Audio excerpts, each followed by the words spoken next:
My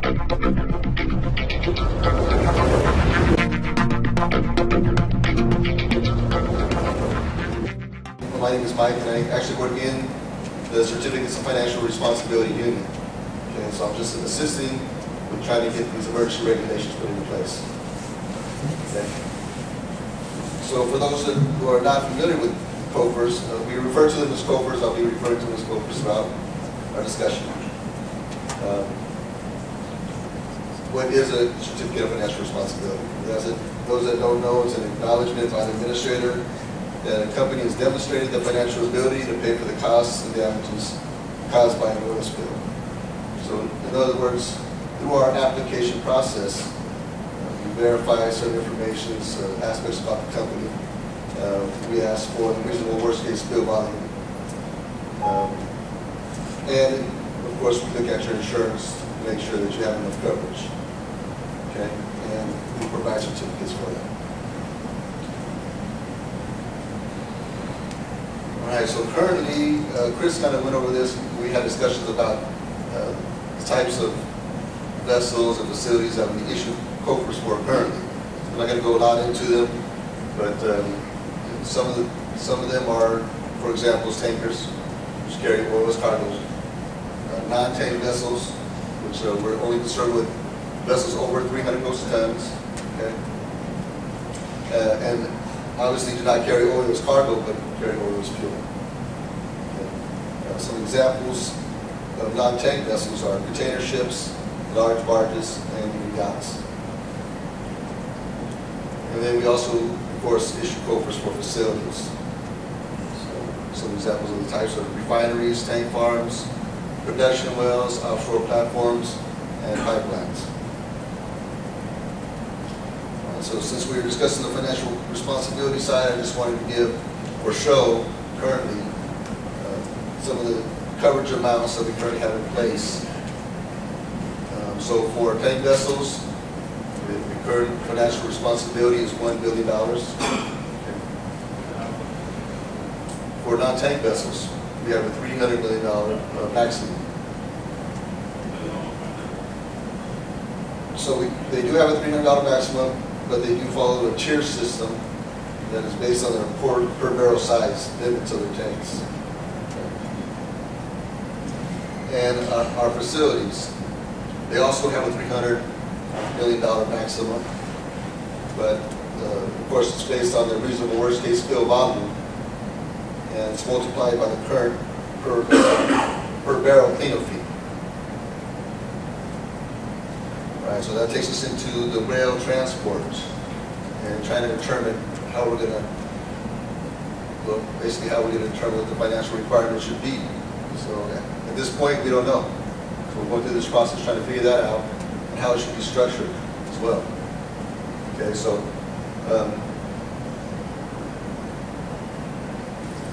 the following basically are questions we'd like to get feedback on from the rail. And these will help us actually determine what the financial responsibility should be for that. So type of things we're looking at is, of course, we discussed it early on in Chris's presentation. What is the average number of oil tank cars being transported? And we understand with the different classes, the class 1 and class 3, this may vary. So it makes it more difficult to come up with a certain amount across the board on what the financial requirements should be. Okay. So any feedback on that, please let me know. Also, what is the largest tank capacity? Okay. So just for example, this DOT 111 tank car, this is the largest one I could find. I know they vary in size. This one is 34,500 gallons, which is equal to 821 barrels. Are there different size tank cars that we should be using? Is there different averages? I know there's a report that's going to be put out with the different specifications for future tank cars. Okay, I'm interested in that. I want to see what the numbers are going to be. And also, what should the per barrel cleanup and damage cost be? So currently, right now, for our facilities. The rails is a different beast in itself, but currently it falls closest to our facilities and how we have it structured in our regulations. Okay. So what should that amount be? Again, currently we use $12,500 per barrel cleanup costs. Is that sufficient? We want to look at that as well. Okay. This is something that was established in the 1990s.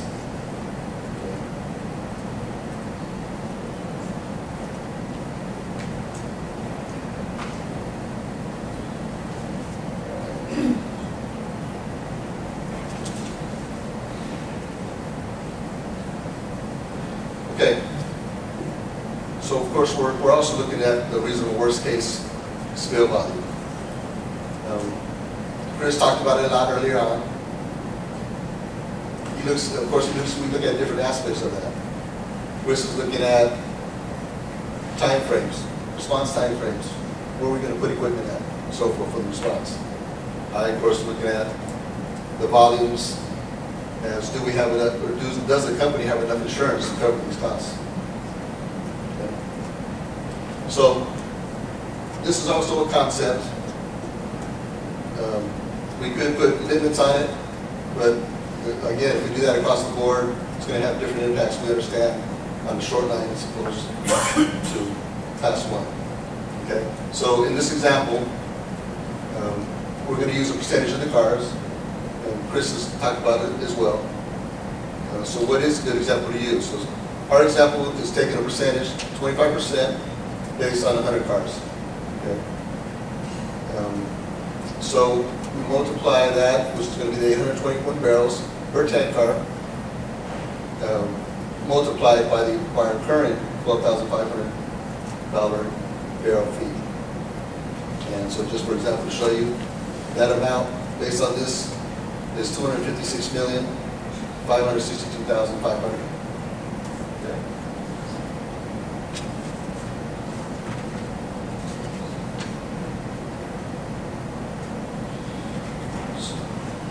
Unlimited liability, response costs and damages. So this is basically just a reminder. Okay. So together, of course, we're going to eventually determine. I don't know if we're going to have a work group. Chris has discussed work groups a lot. If there's a need for a work group or certificates of financial responsibility, then we'll indeed have one. And for now, I'm just going to set off and put. If anybody has any, they can contact me. But again, this is just a reminder that when we come up with a particular dollar amount on our max cap, for example,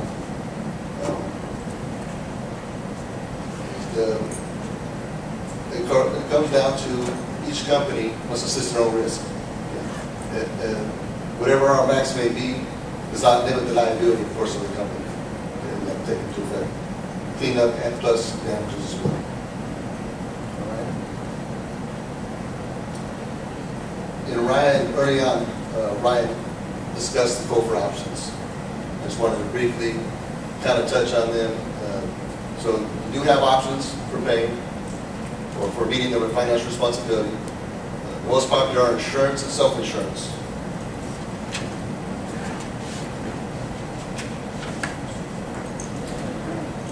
So, and just a heads up, if a company does plan to self-insure, we do require that the company meet the financial criteria within our regulations, as well as provide audited financial statements annually.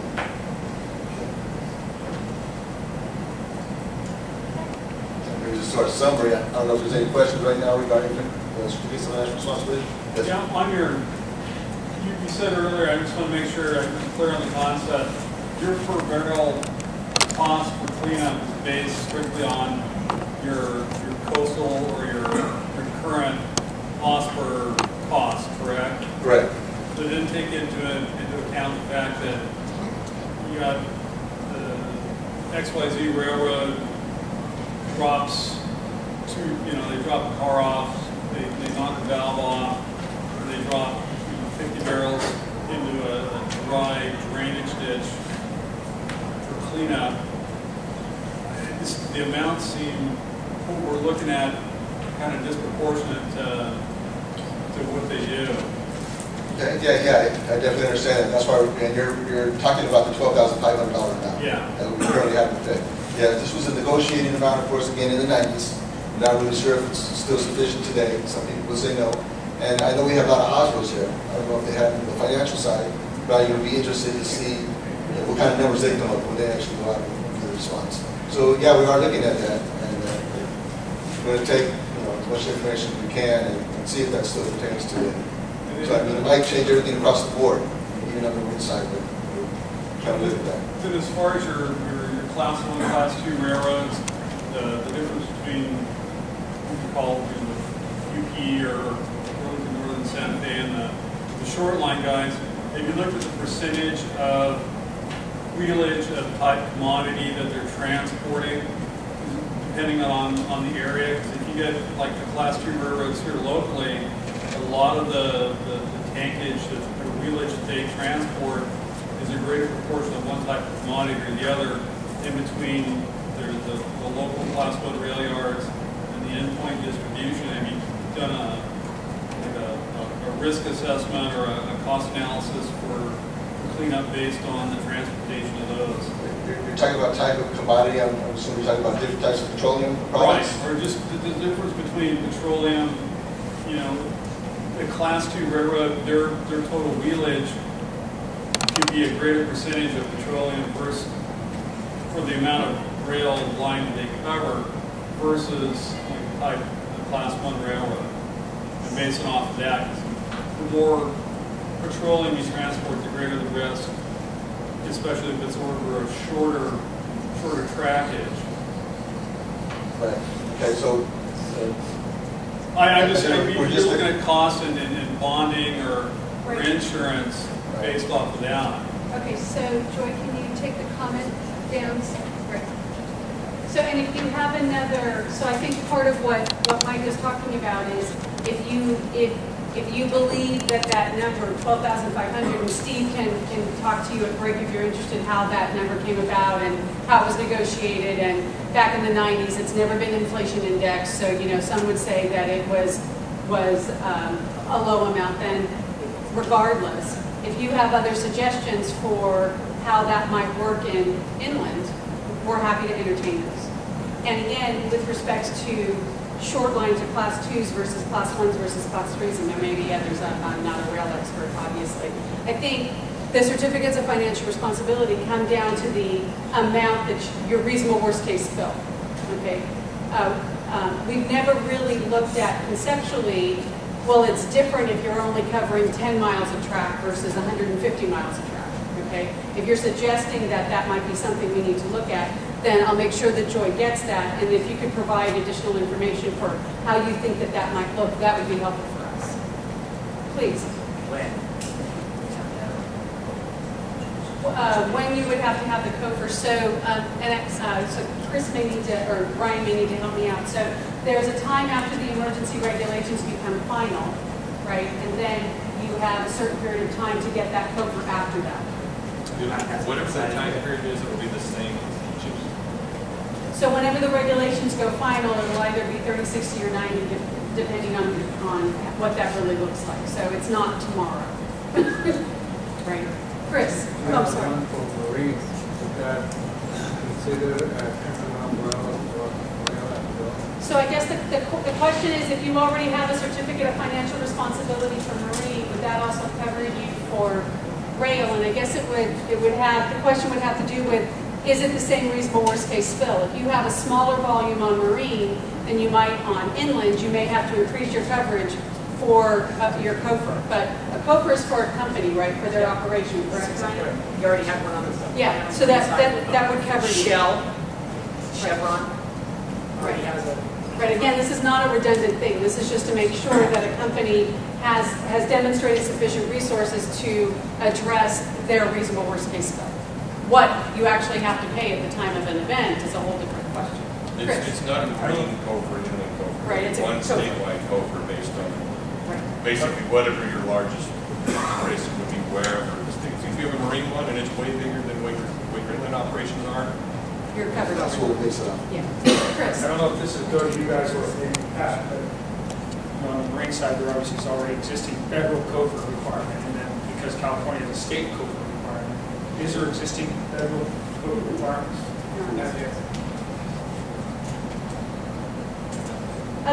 Other questions about reasonable worst case scope for COFRs on the, or per barrel cost amount, which we've already discussed. Anything else having to do with COFRs?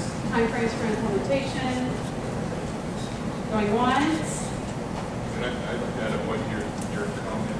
That it's our understanding the railroad already has a lot of self-insurance and policies behind them. And I'm not going to ask Pat to stand up and articulate that, but they do have pollution insurance already in place. That sounds pretty good. I don't know if it's regulated like.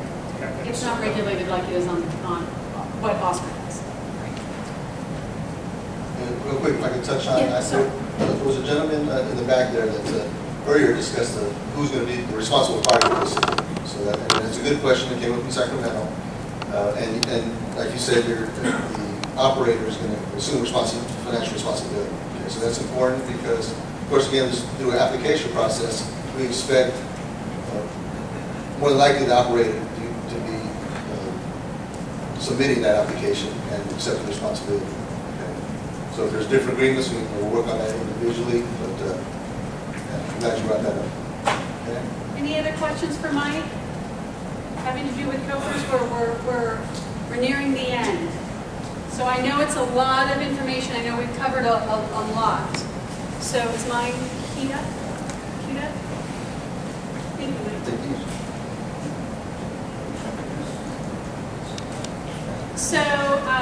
So this is the closing of our session this morning.